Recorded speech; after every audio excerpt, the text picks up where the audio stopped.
खतरनाक आशंकाएं जताई जा रही हैं और गाजा पट्टी पर बमबारी शुरू हो चुकी है।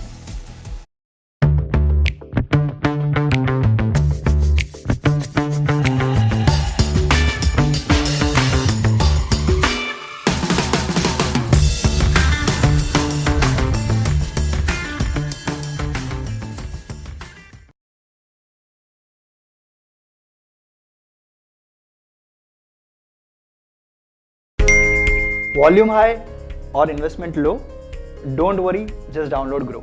डाउनलोड करो ग्रो और अपना डीमैट अकाउंट खोलो सिर्फ 2 मिनट में एंड स्टार्ट ट्रेडिंग, फ्री भी और इजी भी। Download grow and open your free demat account today and start trading, it's that easy. Investment in security markets are subject to market risk. Read all the related documents carefully before investing.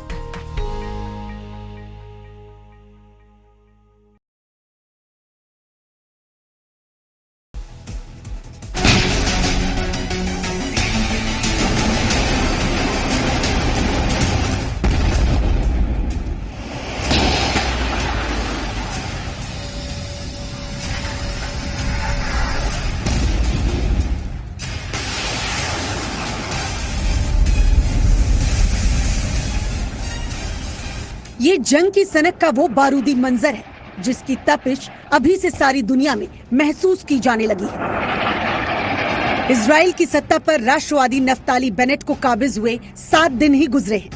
उधर Iran के राष्ट्रपति चुनाव में कट्टरपंथी रईसी को फतह हासिल किए 3 रोज ही बीते कि गाजा पट्टी पर जबरदस्त बमबारी शुरू हो गई। इजरायली सेना के टारगेट पर बेशक हमास रहा, लेकिन इस विस्फोटक शंखनाद की वजह है कट्टरपंथी जल्लाद इब्राहिम रईसी।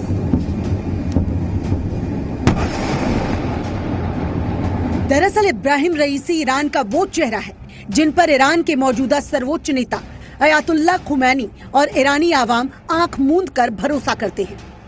इजराइल अमेरिका से इंतकाम की आग में सुलगते ईरान को यकीन है कि जो काम महमूद अहमदी नेजाद और हसन रूहानी के 16 सालों के शासन में नहीं हुआ, अब उससे भी कुछ बड़ा, बहुत बड़ा होगा। ये विनाशकारी तब्दीली इसलिए भी फिक्र बढ़ाने वाली है क्योंकि नफ्ताली की अगुवाई में इजराइल के तेवर पहले से ज्यादा आक्रामक हो चुके हैं। वो वेस्ट बैंक की जमीन को लेकर हमलावर है। ईरान के परमाणु प्रोग्राम पर भी उसकी नजर है। सिर्फ इजराइल नहीं, रईसी की फतह के साथ ही दुनिया भर में परमाणु समझौते पर खतरा मंडराने लगा है। लिहाजा परमाणु कार्यक्रम की तरफदारी कर चुके रईसी की जीत के साथ विश्व के 5 देशों ने ऑस्ट्रिया की राजधानी वियना में बैठक की। इस दौरान चीन, जर्मनी, फ्रांस, रूस और ब्रिटेन ने एक मत होकर अमेरिका से ईरान के परमाणु हथियार हासिल करने से रोकने पर जोर दिया। दरअसल ईरान और पश्चिमी देशों के बीच 2015 में एक परमाणु समझौता हुआ था, जिसके बाद ईरान पर लगे सख्त प्रतिबंध हटा लिए गए थे। हालांकि पूर्व अमेरिकी राष्ट्रपति डोनाल्ड ट्रंप ने 2018 में अमेरिका को इस सौदे से बाहर कर लिया था और ईरान पर फिर से आर्थिक प्रतिबंध लगा दिए गए थे। नए राष्ट्रपति जो बाइडेन की सरकार अब फिर से समझौते में शामिल होने का रास्ता निकाल रही है, लेकिन फिलहाल ये कहना मुश्किल है कि इसे लेकर रईसी का रुख क्या होगा। Use code YAY299 and get up to ₹299. ये लड़ाकू विमान तुर्की के आसमान में उड़े, लेकिन तैयारी हिंदुस्तान से जंग की हो रही थी। भारत की बढ़ती ताकत से बौखलाया पाकिस्तान अब युद्ध अभ्यास में अपनी खींच निकाल रहा है। पाकिस्तान का सपना भारतीय वायुसेना से मोर्चा लेना है, लेकिन उसे शायद हिंदुस्तान की ताकत का अंदाजा नहीं है।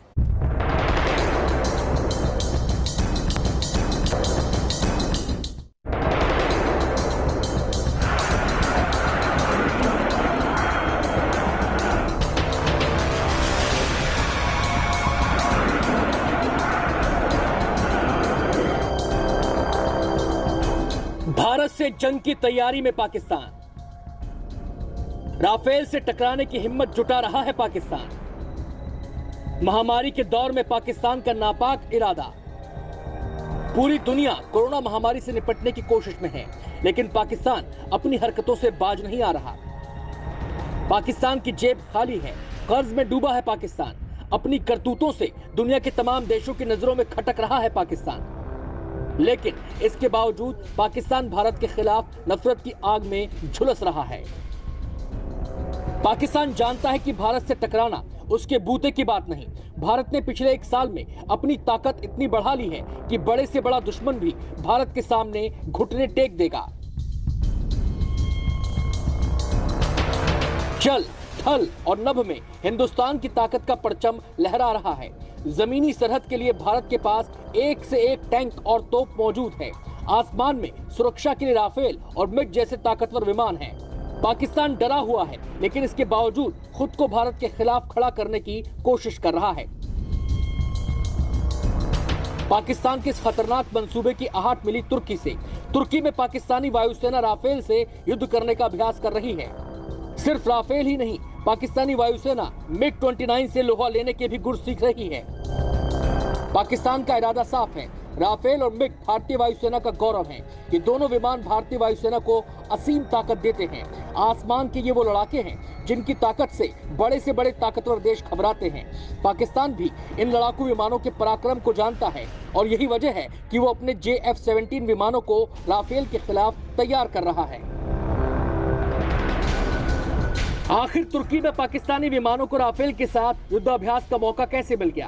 पाकिस्तान के पास अपना राफेल नहीं है। ऐसे में पाकिस्तान को युद्धाभ्यास के लिए राफेल कहां से मिल गया? क्या पाकिस्तान का युद्धाभ्यास भारत के लिए खतरे की घंटी है? आज इन्हीं सवालों की करेंगे पूरी पड़ताल। युद्धाभ्यास के बहाने पाकिस्तान जंग की तैयारी कर रहा है और इस काम में तुर्की उसकी मदद कर रहा है। तुर्की में चल रहे युद्धाभ्यास में पाकिस्तान राफेल की बारीकियां परख रहा है, MiG-29 की ताकत पहचान रहा है। उसे लग रहा है कि युद्धाभ्यास के जरिए वो हिंदुस्तान से लोहा लेने का रास्ता ढूंढ लेगा, लेकिन पाकिस्तान की ये सारी कोशिशें बेकार साबित होंगी। पाकिस्तान हिंदुस्तान के विमानों से मुकाबला करने का गुर भले ही सीख ले, लेकिन भारत के शौर्य और पराक्रम से पाकिस्तान कैसे मुकाबला करेगा?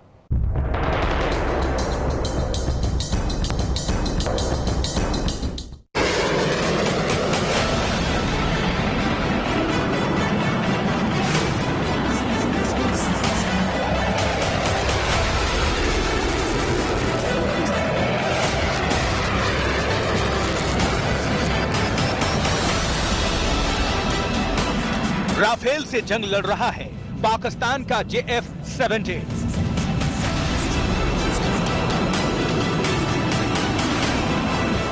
MiG-29 से मुकाबला कर रहा है पाकिस्तान का JF-17।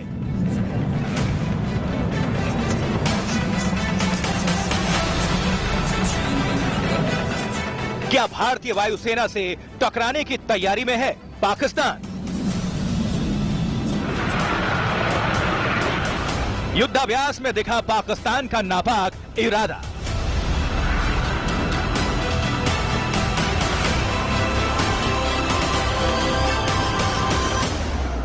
तुर्की के आसमान में जब पाकिस्तान के JF-17 लड़ाकू विमानों ने उड़ान भरी तो पाकिस्तान का असल चेहरा दुनिया के सामने आ गया।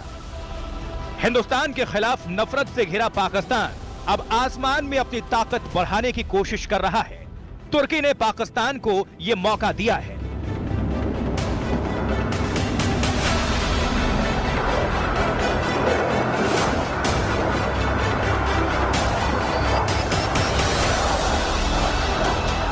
तुर्की में पाकिस्तान के JF-17 विमान राफेल से टकरा रहे हैं।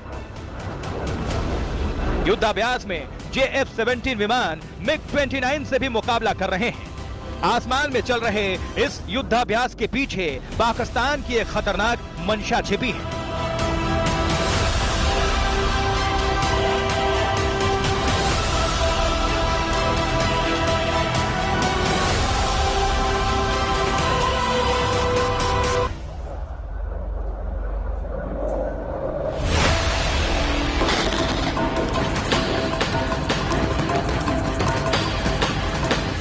पाकिस्तान के पास ना तो राफेल है और ना ही MiG-29। ये दोनों विमान भारतीय वायुसेना का हिस्सा हैं। लेकिन पाकिस्तान इन दोनों ताकतवर लड़ाकू विमानों के खिलाफ अपने JF-17 विमानों को तैयार कर रहा है।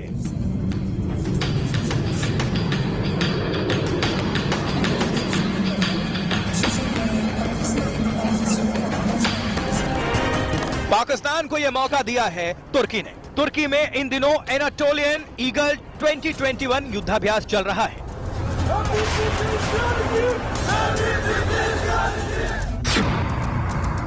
इस युद्धाभ्यास में कतर के 4 राफेल फाइटर जेट, अजरबैजान के 2 MiG-29, पाकिस्तान के 5 JF-17 लड़ाकू विमान हिस्सा ले रहे हैं।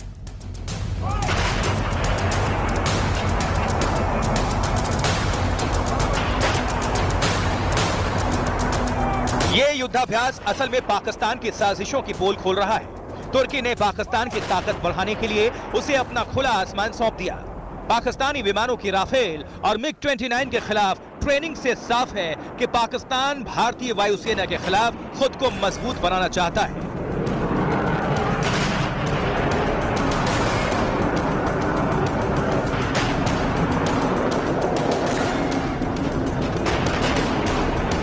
युद्धाभ्यास में पाकिस्तानी वायुसेना के पायलट्स राफेल और MiG-29 से मुकाबला करने के गुर सीख रहे हैं।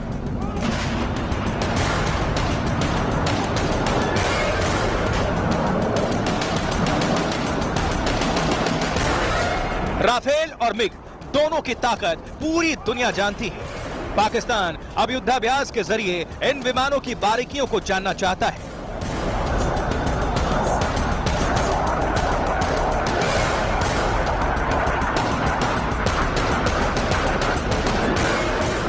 इस युद्धाभ्यास से उसे मिग और राफेल के बारे में कुछ अहम जानकारियां भी मिल सकती हैं। पाकिस्तान को लगता है कि इन बारीकियों को जानकर वो JF-17 विमानों को राफेल के खिलाफ खड़ा कर सकता है।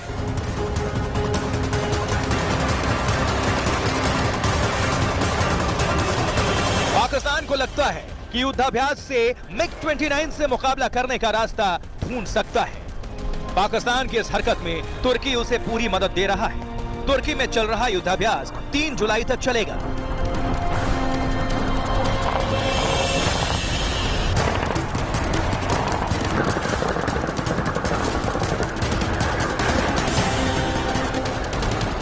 युद्धाभ्यास के जरिए पाकिस्तान, कतर और अजरबैजान के पायलट्स एक दूसरे से युद्ध कौशल के अनुभव साझा करेंगे।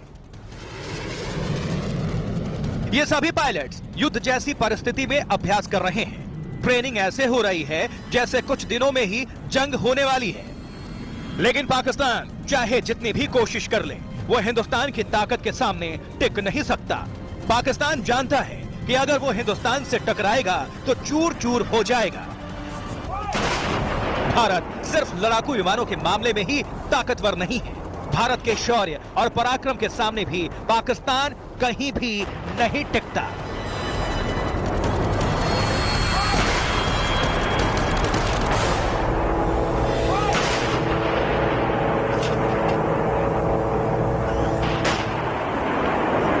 भारत के ताकतवर राफेल और MiG-29 के खिलाफ पाकिस्तान अपने JF-17 विमान को तैयार कर रहा है। पाकिस्तान का JF-17 विमान चीनी तकनीक से बना हुआ है। यह पाकिस्तानी विमान युद्ध के मैदान में राफेल के सामने पल भर भी नहीं टिक सकता। सिर्फ तकनीक के मामले में ही नहीं बल्कि युद्ध कौशल में भी JF-17 राफेल से कोसों पीछे है।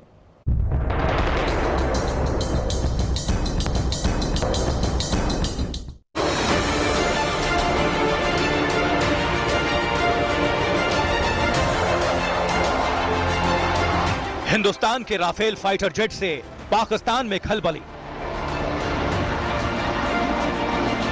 आसमान में हिंदुस्तान की ताकत देखकर पाकिस्तान के होश उड़े हुए हैं। राफेल की दहाड़ से पाकिस्तान के दिल की धड़कनें बढ़ गई हैं।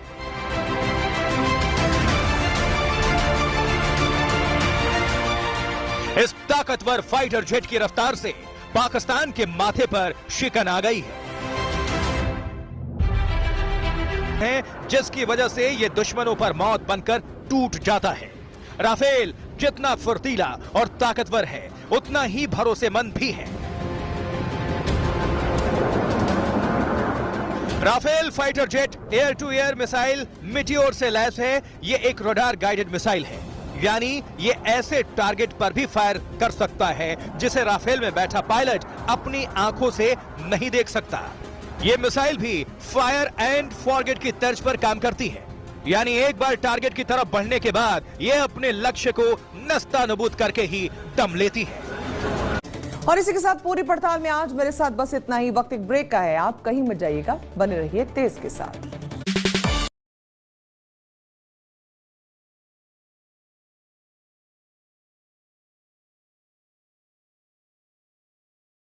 बीजिंग में पीपल्स लिबरेशन आर्मी के वॉर रूम में इस वक्त तनाव चरम पर है।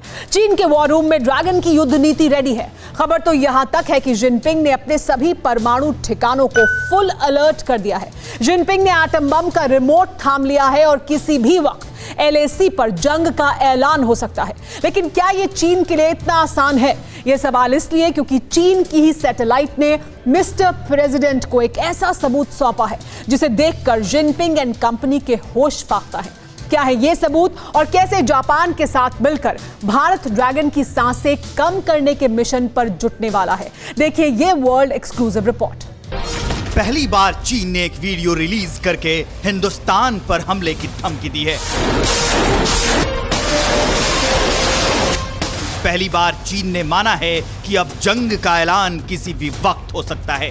और ये है वो वीडियो जिसके जरिए चीन ने वॉर के प्रोपेगेंडा से वॉर की वार्निंग तक का सफर तय किया है।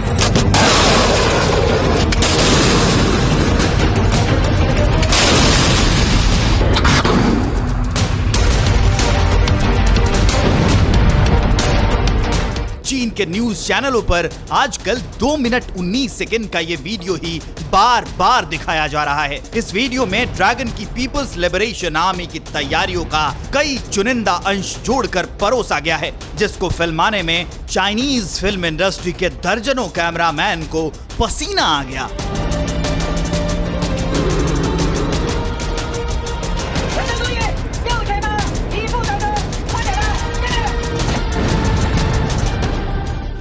आर्टिलरी, फाइटर जेट और मिसाइल डिफेंस सिस्टम के अलावा इस वीडियो में बारूदी आतिशबाजी भी है और इसी आतिशबाजी पर इतराकर ड्रैगन हिंदुस्तान से युद्ध की मुनादी कर रहा है।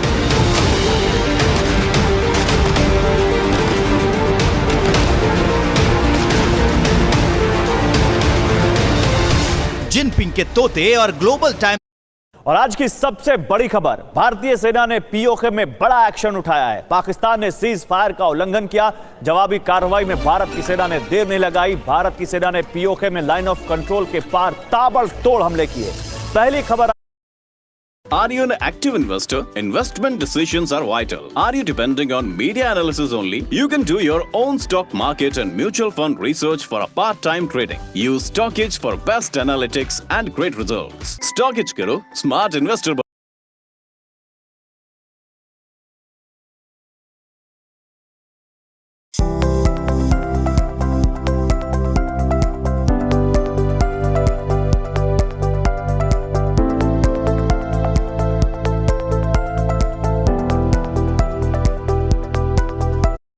लेवल मीटिंग, शाह नड्डा समेत 15 से ज्यादा मंत्री शामिल हुए। केंद्रीय मंत्रिमंडल के साथ आज आमने सामने बैठक करेंगे प्रधानमंत्री मोदी। सुबह 11 बजे पीएम आवास पर होगी मीटिंग। सोनिया गांधी ने शाम 5 बजे पार्टी के संसदीय ग्रुप की बैठक बुलाई है। संसद के मॉनसून सेशन में पार्टी की रणनीति पर होगी चर्चा। गुजरात कांग्रेस के नाराज नेता आज महासचिव केसी वेणुगोपाल से करेंगे मुलाकात। सोनिया और राहुल गांधी से भी हो सकती है मुलाकात। नंदीग्राम चुनाव मामले में आज कोलकाता हाईकोर्ट में होगी सुनवाई। दोपहर 2:30 बजे होगी मामले की सुनवाई। राहुल गांधी के साथ बैठक के बाद बोले पंजाब कांग्रेस प्रभारी हरीश रावत 3 से 4 दिनों में मिल सकती है खुशखबरी। बैठक में प्रशांत किशोर भी रहे मौजूद। कांवड़ यात्रा पर उत्तराखंड सरकार का बड़ा फैसला। लगातार दूसरे साल भी स्थगित की गई यात्रा। उत्तराखंड के सीएम ने कहा लोगों का जीवन बचाना जरूरी। उत्तर प्रदेश में कांवड़ यात्रा पर रोक नहीं। सीएम योगी ने कोरोना नियमों के साथ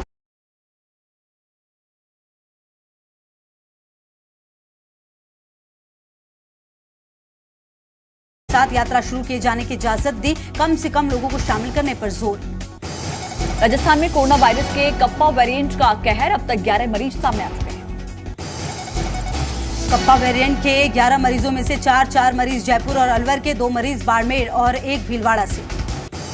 सितंबर में स्पुतनिक के हर साल 30 करोड़ डोज बनाएगा। सितंबर से सीरम इंस्टीट्यूट अंतिम चरण में टेक्नोलॉजी ट्रांसफर की प्रक्रिया। कोरोना को लेकर स्वास्थ्य मंत्रालय ने दी चेतावनी, कहा तीसरी लहर का आना हम लोगों पर निर्भर है, सतर्क रहने की जरूरत। स्वास्थ्य मंत्रालय ने कहा तीसरी लहर को महज मौसम समाचार न समझें, तीसरी लहर प्रकृति से ज्यादा हमारी प्रवृत्ति पर निर्भर है। देश में कोरोना से 27 दिन बाद 24 घंटे में 2000 से ज्यादा मौतें, संक्रमण के 31,443 नए मामले आए सामने। मध्य प्रदेश में गर्भवती महिलाओं की वैक्सीनेशन के लिए विशेष अभियान चलाया गया। पिंक बूथ पर ऑन साइट रजिस्ट्रेशन के साथ टीकाकरण की होगी व्यवस्था। दिल्ली में बुजुर्ग महिला की बेरहमी से हत्या, आरोपी पति पत्नी ने लाश के किए कई टुकड़े, हत्या करने वाले पति पत्नी गिरफ्तार। पुलिस ने मुताबिक बुजुर्ग महिला से पति पत्नी ने लिए थे 1 लाख रुपए। बुजुर्ग महिला अपने पैसे मांगा करती थी, पैसे मांगने पर किया मर्डर। 30 जून को घर में अकेली बुजुर्ग महिला की गला दबाकर हत्या, लाश के टुकड़े कर नाले में फेंका, फरार पति पत्नी की पुलिस ने की पहचान, पकड़ा बरेली से। मुंबई के एक स्कूल ने 1000 बच्चों की साल भर की फीस 80 लाख रुपए माफ की। प्रिंसिपल बोले किसी भी बच्चे की पढ़ाई फीस की वजह से नहीं रुकनी चाहिए। अगले 2 दिन मुंबई, ठाणे समेत कई जिलों पर भारी बारिश का अलर्ट है। 48 घंटे के दौरान मूसलाधार बारिश बढ़ा सकती है मुंबई वालों की चिंता। गुजरात के द्वारका से आई दिल दहलाने वाली तस्वीर, द्वारकाधीश मंदिर पर गिरी आकाशीय बिजली, दहशत में मंदिर प्रशासन। महाराष्ट्र के रायगढ़ में बस ड्राइवर की लापरवाही, सैलाब के बीच पुल के ऊपर से लेकर गुजरा, यात्रियों से भरी बस ड्राइवर सस्पेंड। गुजरात के कच्छ में सड़कों पर समंदर की तरह बहता हुआ दिखा पानी, रिहायशी इलाकों में जल बहाव देखने को मिला है, फंस गई गाड़ियां। हरियाणा के यमुनानगर में हाथनी कुंड बैराज का जलस्तर बढ़ा, भारी बारिश के चलते बैराज में लगातार बढ़ रहा है जलस्तर। अजमेर के सांसी बस्ती में पानी को लेकर कोहराम, महिलाओं ने मटका फोड़ किया प्रदर्शन, पिछले 4 दिन से नहीं आ रहा पानी। राजस्थान के सीकर के फतेहपुर में खुली व्यवस्थाओं की पोल, अंडरपास में फंसी यात्रियों से भरी 2 बसें, घंटों खड़े रहने से बसों में घुसा पानी। हिमाचल के कांगड़ा में तबाही के बाद सीएम जयराम ने हेलीकॉप्टर से लिया मौजूदा हालात का जायजा, कहा लापता लोगों की तलाश जारी। लखनऊ में बेसिक शिक्षा मंत्री के घर के बाहर अभ्यर्थियों का प्रदर्शन, पुलिस पर बदसलूकी और धमकी देने का आरोप।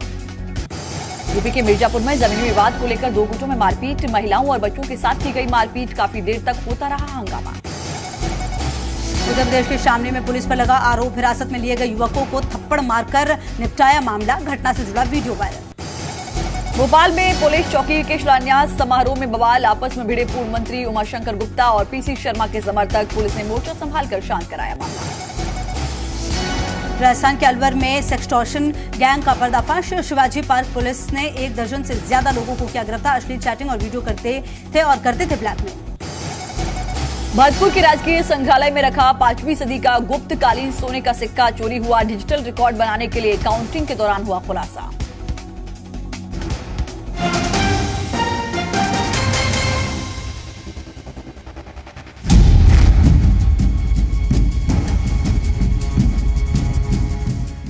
और बड़ी खबर इस वक्त, आतंकी साजिश पर सीएम योगी का बड़ा प्रहार सामने आया। सीएम योगी की चेतावनी, जीरो टॉलरेंस नीति अपनाएं। देश विरोधी मंसूबे कभी कामयाब नहीं होने देंगे, पाक परस्त बड़ी घटना को अंजाम देने वाले थे, समाज विरोधी देश विरोधी तत्वों का मिलेगा मुंह तोड़ जवाब। तो देखिए, पिछले दिनों यूपी एटीएस को बड़ी सफलता जरूर मिली है और उसके बाद अब सीएम योगी आदित्यनाथ ने भी कहा है कि जीरो टॉलरेंस की नीति अपनाई जाएगी। तमाम खुलासे हो रहे हैं, साफ तौर पर समाज विरोधी देश विरोधी लोगों को मुंह तोड़ जवाब दिया जाएगा। योगी आदित्यनाथ का बड़ा बयान सामने आ गया है।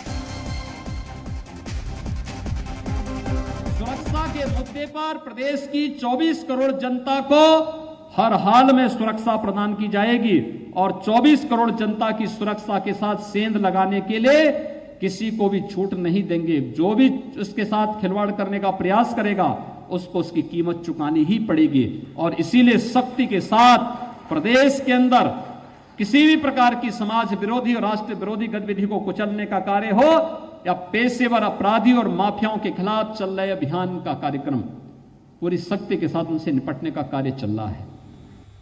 और इस वक्त की एक और बड़ी खबर आपको बता दें, लखनऊ में गिरफ्तार जो आतंकी हैं उनसे बड़ा खुलासा हुआ है और खुलासे के तहत आपको बताएं, बकरीद से पहले लखनऊ में धमाके की योजना थी इनकी।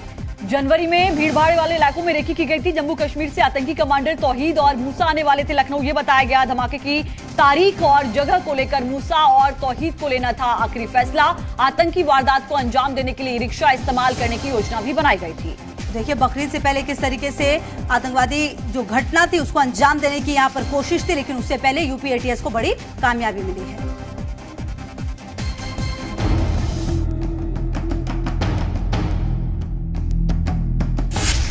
अलर्ट पर झांसी, हाई अलर्ट पर काशी। कश्मीर से लखनऊ तक रची थी साजिश। आतंकियों ने की थी धमाकों की ताकीद।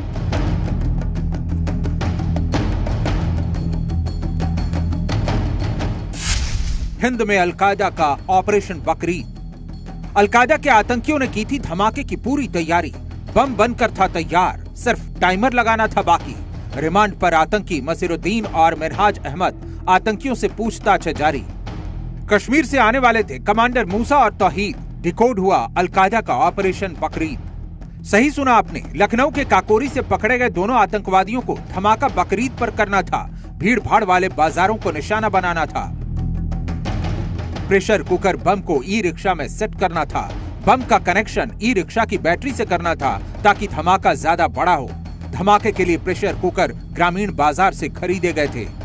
14 जुलाई यानी आज ही के दिन जम्मू कश्मीर से अलकायदा के दो कमांडर मूसा और तौहीद लखनऊ पहुंचने वाले थे और उन्हें ही धमाकों का वक्त तय करना था।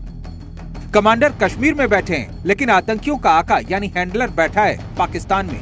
खुद डीजीपी ने माना है कि विदेशी हैंडलर ही यूपी में धमाकों को अंजाम देना चाहता था। ये तो क्लियर है कि वहाँ से जो इनका हैंडलर है विदेश में बैठा हुआ है, इतनी बात तो क्लियर है। लेकिन जो और इनके साथी कहाँ कहाँ पर हैं, ये हमारे प्रदेश में ही है, अन्य प्रदेश में है, नहीं है, ये सब चीज़ें एटीएस भी पूछताछ करेगी और भी एजेंसीज पूछताछ करेंगी और अपने अपने से संबंधित जानकारी प्राप्त करेंगी। अब आतंकियों से हर राज उगलवाए जाएंगे। पूछताछ में नए तथ्य और पूरी साजिश धीरे धीरे सामने आने लगी है। खुद सीएम योगी भी कह चुके हैं कि आतंकियों को बख्शा नहीं जाएगा। पाकिस्तान परस्त आतंकवादियों के साथ जुड़कर के कुछ लोग एक बहुत बड़ी घटना को अंजाम देना चाहते थे, लेकिन समय रहते इस प्रकार के षड्यंत्र को बेनकाब कर दिया गया। और जो लोग इस प्रकार की सुरक्षा में सेंध लगाने का कुत्सित प्रयास कर रहे हैं, उन लोगों के मंसूबों को पूरी तरह ध्वस्त करने की आवश्यकता है। जिस गैराज में धमाकों का सामान रखा था, उस गैराज का मालिक अभी फरार है। कई दूसरे मददगार भी अब तक फरार हैं। फिलहाल खतरा टल गया है, लेकिन पुलिस अगर जरा सी भी देर करती तो यूपी धमाकों से दहल उठता। ब्यूरो रिपोर्ट, जी मीडिया। तो लगातार हर बड़ी खबर पर बनी हुई है नजर। फिलहाल वक्त एक छोटे से ब्रेक का, लौट रहे हैं जल्द।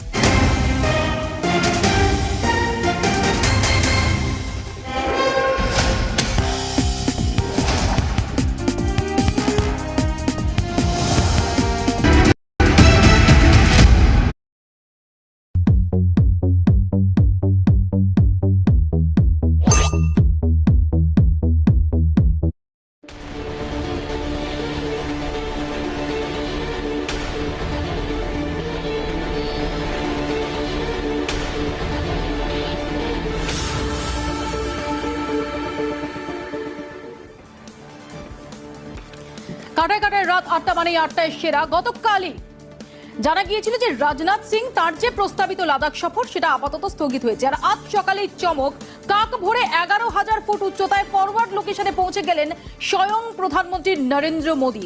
এক ঢিলে তিন পাখি, চীনকে কড়া বার্তা, সেনাবাহিনীর মনোবল চাঙ্গা করা এবং বিরোধীদের মুখ বন্ধ। এক ঢিলে তিনটে পাখি মারলেন প্রধানমন্ত্রী নরেন্দ্র মোদী। এই নিয়ে আমরা আজকে আলোচনা করব।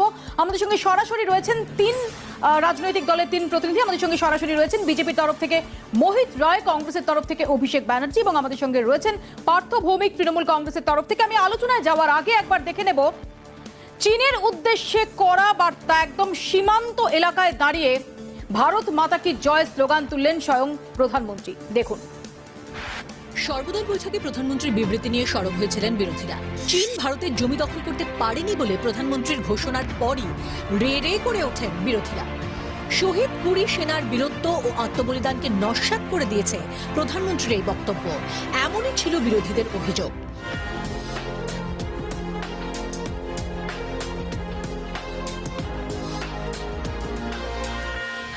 দীর্ঘ নীরবতার পর উত্তর দেওয়ার জন্য লাদাখকেই বেছে নিলেন মোদী। 11,000 ফুট উচ্চতায় পৌঁছানোই ছিল মোদির কাছে এক বড় চ্যালেঞ্জ। সামরিক বা পাহাড়ে চড়ার প্রশিক্ষণ ছাড়া যে উচ্চতায় দাঁড়াতেই সাধারণ মানুষের শ্বাসকষ্ট হয়, সেখানে দাঁড়িয়েই সেনার পাশে থাকার বার্তায় মাস্টার স্ট্রোক প্রধানমন্ত্রীর। চীনকে যে জবাব ভারতীয় সেনা দিয়েছে, প্রথমেই তার প্রশংসা করেন মোদি।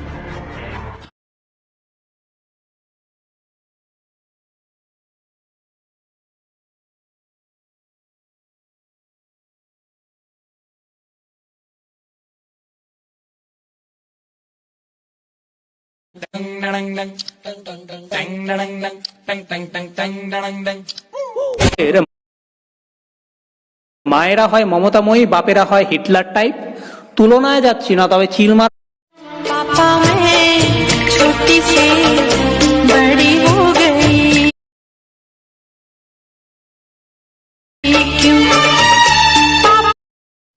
ছোটবেলায় খেলার সময় মেয়েকে বলেছিলাম, তুই ছোট, তুই দুধ ভাত। আজ আমি সিঙ্গেল, আর সেই মেয়ের বউ ভাত। ছোটবেলায় খেলার সময় মেয়েকে বলেছি, একটি মেয়ে যতই ভালো রান্না করুক না কেন, একদিন না একদিন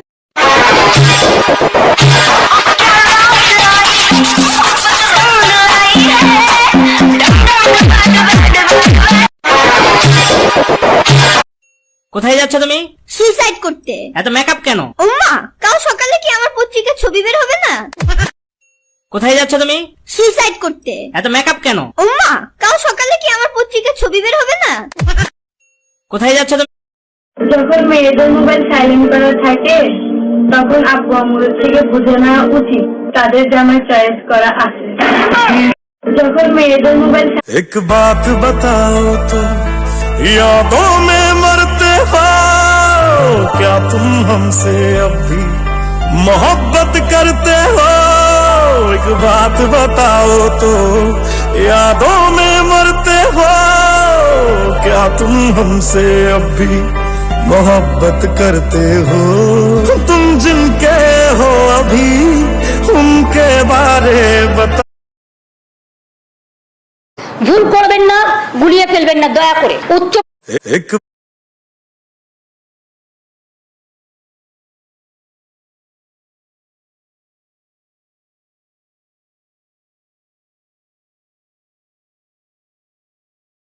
एक बात बताओ तो यादों में मरते हो क्या तुम हमसे अब भी मोहब्बत करते हो?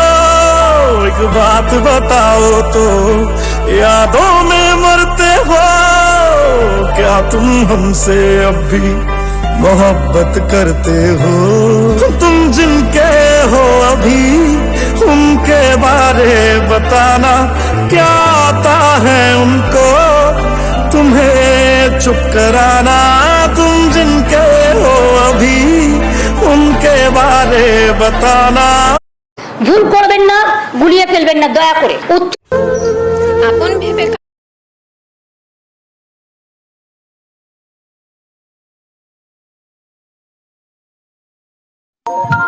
Hello, good night, I love you.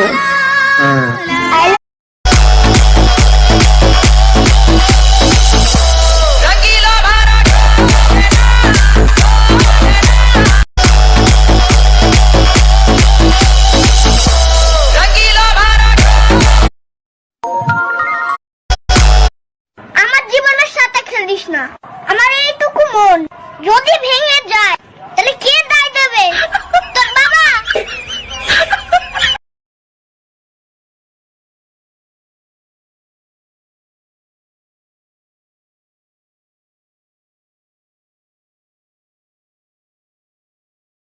Doctor मैं अपना काट के गलेजा दिखा देंगे, मम्मी से तुमको मिला देंगे।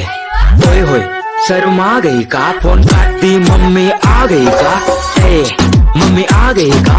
तुम मर खा गई का? बात में काट के गलेजा दिखा देंगे। बेबी एनिवर्सरी में क्या गिफ्ट दूं? तलाक दे दे। बेबी एनिवर्सरी में क्या गिफ्ट दूं? কুকুর দেখলে বিড়াল পালায়, বিড়াল দেখলে ইঁদুর পালায়, ইঁদুর দেখলে তেলাপোকা পালায়। এখন প্রশ্ন হল আইলারে নয়া দামান আসমানে রো তেরা বিছানা বিছাই सोच के दिल मेरा जोरों से धड़कता है किसी और की छत पे क्यों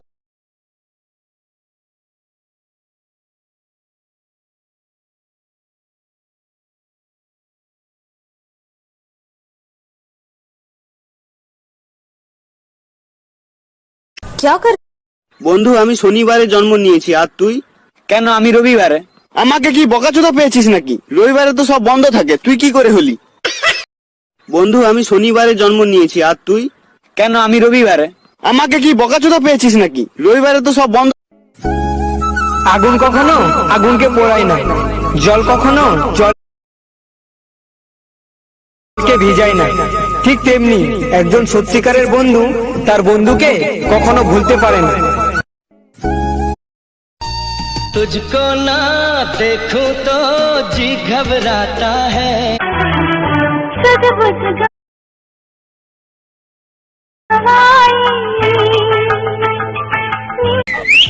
मच्छर लड़की को पाप होगा कल को तू भी किसी लड़की का बाप होगा भगवान करे तेरा कहना सच्चा हो जो मुझे बाप कहे वो तेरा बच्चा हो আমি চাই আমার মা 1000 বছর বেঁচে থাকুক আর আপনি কমেন্টে বলুন এস या नो तुम्हारी कोई गर्लफ्रेंड है ये पूछो कितनी है জীবনে আমি তারই হাত ধরবো যে আমার কখনো হাত ছাড়বে না তাই ইলেকট্রিক তারে হাত দিয়ে দেখিস মরণ পর্যন্ত তোর হাত ছাড়বে না জীবনে আমি তারই হাত ধরবো যে আমার কখনো হাত ছাড়বে না তাই ইলেকট্রিক তারে হাত দিয়ে দেখিস মরণ পর্যন্ত তোর হাত ছাড়বে না জীবনে আমি তারই হাত ধরবো যে আমার কখনো হাত ছাড়বে না তাই ইলেকট্রিক তারে হাত দিয়ে দেখি আল্লাহ যে কত মহান সৃষ্টি জগতে তার প্রমাণ তিনি এক অদ্বিতীয় আল্লাহু আহাদ আল্লাহ যে কত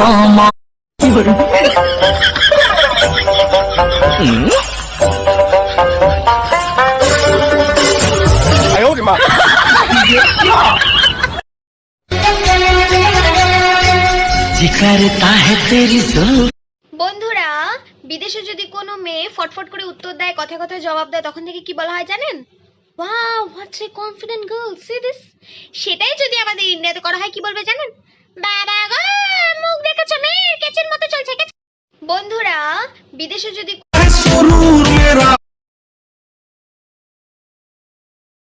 होश में भी दिल बेकाबू है तू मेरा है नशा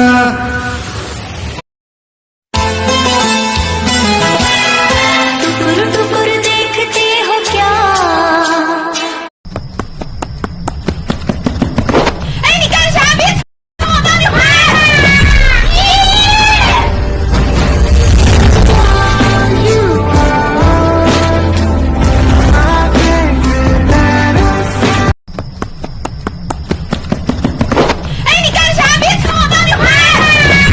बेदर्दी से प्यार का सहारा न मिला सहारा न मिला मेरे दिल की ये दुआ है कभी दूर तू न जाए तेरे बिना जीना बहुत कभी न आए तेरे संग जी मेरे दिल की ये दुआ है कभी दूर तू न जाए तेरे बिना जीना बेदर्दी से प्यार का सहारा न मिला सहारा न मिला ऐसा बिछड़ा वो मुझको ना दोबारा मिला